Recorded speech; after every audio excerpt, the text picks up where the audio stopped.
এসএসসির বাতিল হওয়া 26,000 চাকরির মধ্যে যারা যোগ্য বলে বিবেচিত হচ্ছেন বা হবেন তাদের চাকরি কি ফেরত পাওয়ার আশা আছে? এই ভিডিওতে কিন্তু তেমনই একটা গুরুত্বপূর্ণ বিষয় নিয়ে আমরা আলোচনা করব যে এসএসসির যে মামলা 2016 সালের এসএসসি নিয়ে যে প্যানেল বাতিল হয়েছে যে মামলা, সেই মামলার কিন্তু গুরুত্বপূর্ণ একটি মোড় নিয়েছে এই মুহূর্তে।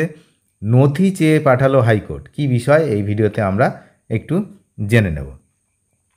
আপনারা জানেন যে কলকাতা হাইকোর্টে এসএসসি 2016 সালের মামলায় শুনানি সংক্রান্ত বিষয় রয়েছে। তো এই মুহূর্তে গত শুনানিতে মহামান্য আদালত রাজ্য, পশ্চিমবঙ্গ মধ্যশিক্ষা পর্ষদ এবং পশ্চিমবঙ্গ সেন্ট্রাল স্কুল সার্ভিস কমিশনের কাছে কিছু নির্দিষ্ট তথ্য তলব করেছে, যা আগামী 14ই জুলাই 2025-এর মধ্যে জমা দিতে বলা হয়েছে। এই নির্দেশকে ঘিরে রাজ্য জুড়ে চাকরি প্রার্থীদের মধ্যে নতুন করে আশা উদ্বেগের সঞ্চার হয়েছে।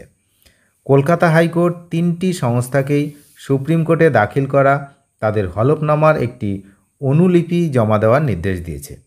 এই বিষয়টি পশ্চিমবঙ্গ মধ্যশিক্ষা পর্ষদের দ্বারা দায়ের করা একটি আবেদন তো এর সাথে কিন্তু সম্পর্কিত, যা সুপ্রিম কোর্টের 3রা এপ্রিল 2025-এর চূড়ান্ত রায়ের পরে দায়ের করা হয়েছিল।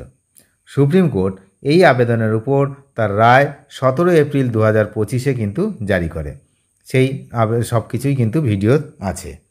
তো হাইকোর্ট মূলত সুপ্রিম কোর্টের 17 এপ্রিল 2025-এর আদেশের 3 নম্বর যে অনুচ্ছেদ ছিল তার পরিপ্রেক্ষিতে দাখিল করা হলফনামাগুলি চেয়েছে। ওই অনুচ্ছেদে সুপ্রিম কোর্ট রাজ্য, মধ্যশিক্ষা পর্ষদ এবং সেন্ট্রাল স্কুল সার্ভিস কমিশনকে 31 মে 2025-এর মধ্যে হলফনামা জমা দেওয়ার নির্দেশ দিয়েছিল এবং এরা কিন্তু সময় মতো হলফনামা দিয়েছিল।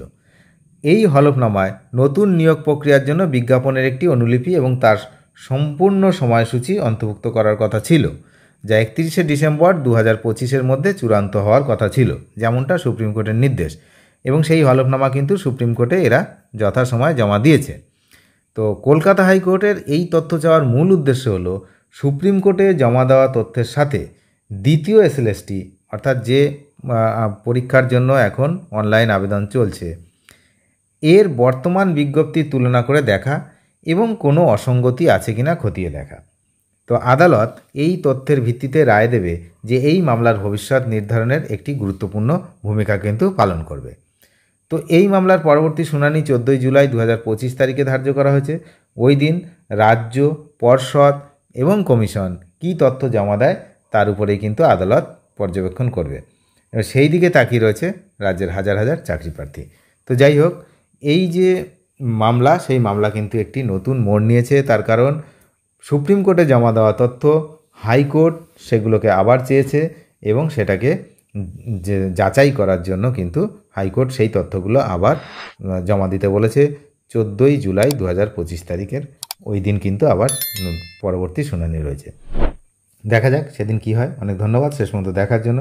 চ্যানেলে নতুন হলে অবশ্যই চ্যানেলটিকে সাবস্ক্রাইব করে সঙ্গে থাকবেন। Thank you.